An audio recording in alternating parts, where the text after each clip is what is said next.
గోదావరి తీరంలో ఉన్న చిన్న గ్రామం దేవులపల్లి. తెల్లారగానే పక్షుల కూయుళ్ళు, పచ్చని నార పంటలు, తాటి చెట్ల నీడలు. అదే గ్రామం మధ్యలో ఒక చిన్న టీ దుకాణం, లక్ష్మి టీ స్టాల్. ఆ దుకాణం వద్దకే ప్రతిరోజు వచ్చేవాడు మన కథానాయకుడు అనిరుద్. మృదువైన మనసున్న అబ్బాయి, ఫోటోగ్రఫీ అంటే ఇష్టం. గ్రామం అందాన్ని కెమెరాలో బంధించడమే అతని హాబీ.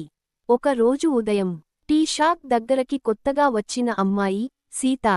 తెల్లని అర్ధ చీర, చిన్న జడ, కళ్ళలో సిగ్గు, గ్రామపు అందం అన్నట్టుగా.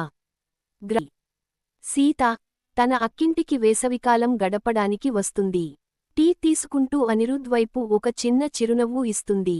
ఆ క్షణమే కథ మొదలవుతుంది. గ్రామం చెరువు దగ్గర ఫోటోలు తీస్తున్న అనిరుద్ దగ్గరకి సీత వస్తుంది. సీత, అన్నయ్య, ఈ చెరువు చాలా అందంగా కనిపిస్తోంది. నాకు కూడా ఒక ఫోటో తీస్తారా? అనిరుద్ చిరునవ్వు. అన్నయ్య అనొద్దు, అనిరుద్ అని పిలువు. ఆ క్షణానికే ఇద్దరి మధ్య ఒక చిన్న అల్లరి, ఒక చిన్న స్నేహం మొదలవుతుంది. రోజులు గడుస్తాయి. సీత గ్రామం అందాలు చూస్తూ తిరిగేటప్పుడు అనిరుద్ కూడా తోడుంటాడు. చెట్టు నీడలో కూర్చుని చింతపండు తింటూ మాట్లాడటం, కుంట వద్ద కాలువల్లో నీళ్లు తాకుతూ నవ్వుకోవటం, పాత దేవాలయం వద్ద జల్లులోస్తే కలిసి పరుగెత్తటం. వీళ్ళిద్దరి స్నేహంలో మాటల్లో చెప్పని మృదువైన అనుబంధం పెరుగుతుంది. ఒకరోజు సీత తన ఇంటికి వెళ్ళేటప్పుడు కాలువ పక్కన జారిపడుతుంది. అనిరుద్ వెంటనే పరుగెత్తి ఆమెను పట్టుకుంటాడు. ఆమె చేతికి స్వల్పంగా గాయమవుతుంది. అనిరుద్ సీత చేతిని పట్టుకుని గాయం శుభ్రం చేస్తూ ఇలా అంటాడు, పర్లేదు, నువ్వు జాగ్రత్తగా ఉండాలి. నిన్ను నువ్వు చూసుకుంటే నాకు సంతోషం. ఆ మాటల్లో సీతకి ప్రేమ కంటే ఎక్కువగా సురక్షితమైన భావం కలుగుతుంది.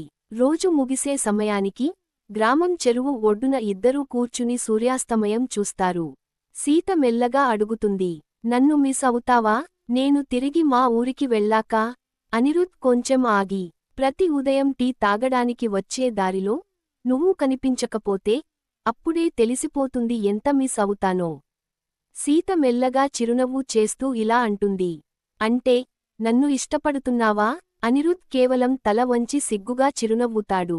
సీత అతని చెయ్యి మెల్లగా పట్టుకుంటుంది. సీతకు తిరిగి వెళ్లాల్సిన రోజు వస్తుంది. అనిరుద్ నిశ్శబ్దంగా రైల్వే స్టేషన్కి వస్తాడు. సీత అతని చేతిలో ఒక చిన్న కాగితం పెడుతుంది. నేను తిరిగి వస్తాను అనిరుద్, కాని నువ్వు కూడా అప్పటివరకు నన్ను ఫోటోల్లో నిలబెట్టుకుని మర్చిపోకు. రైలు కదులుతుంది. సీత కిటికీ దగ్గర నుంచి చేతులు ఊపుతుంది. అనిరుద్ కెమెరా తీసుకుని ఆమె చివరి చిరునవ్వును బంధిస్తాడు. కొన్ని నెలల తర్వాత అదే టీ షాప్, అదే చెరువు, అదే చెట్ల నీడ. సీత తిరిగి వస్తుంది, ఈసారి శాశ్వతంగా. అనిరుద్ ఆమెను చూసి ఏం మాట్లాడలేడు. కేవలం చిరునవ్వుతాడు. సీత దగ్గరకు వచ్చి నెమ్మదిగా చెబుతుంది, మధ్యాహ్నం చాయ్ ఇద్దరం కలిసి తాగుదాం అనిరుద్. మరియు కథ అక్కడే ఒక స్వీట్ ఫీల్తో ముగుస్తుంది.